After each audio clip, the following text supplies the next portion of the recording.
February 26, 2026 Afternoon News Summary, New York Time, covering 12 noon to 6 evening. Don't forget to subscribe before we start, so you don't miss out on the latest international news.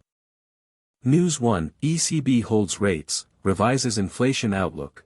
The European Central Bank kept its key interest rate at 4% as expected. President Lagarde announced a significant downward revision to the 2026 inflation forecast, from 2.1% to 1.8%, signaling a high probability of a rate cut at the next meeting. The euro fell 0.9% against the dollar to 1.0620. News 2: U.S. durable goods orders plunge in January. New orders for U.S. manufactured durable goods fell 6.1% in January, far worse than the expected 4.5% decline, marking the sharpest drop since April 2020.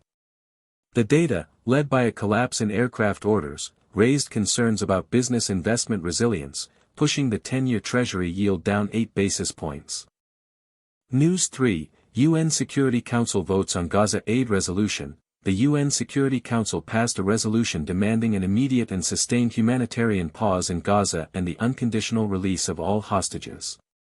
The U.S. abstained from the vote, while other 14 members voted in favor, highlighting ongoing diplomatic tensions over the conflict's handling.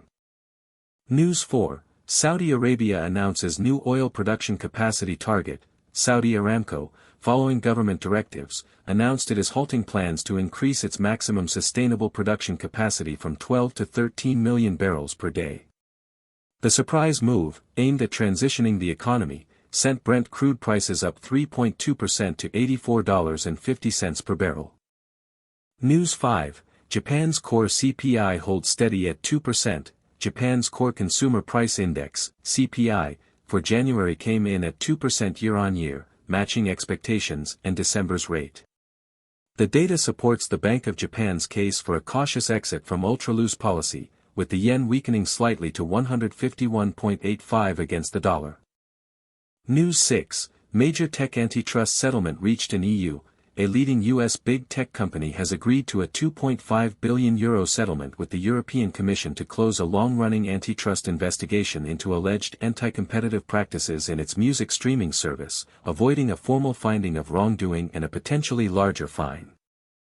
That's all for today's news. See you next time.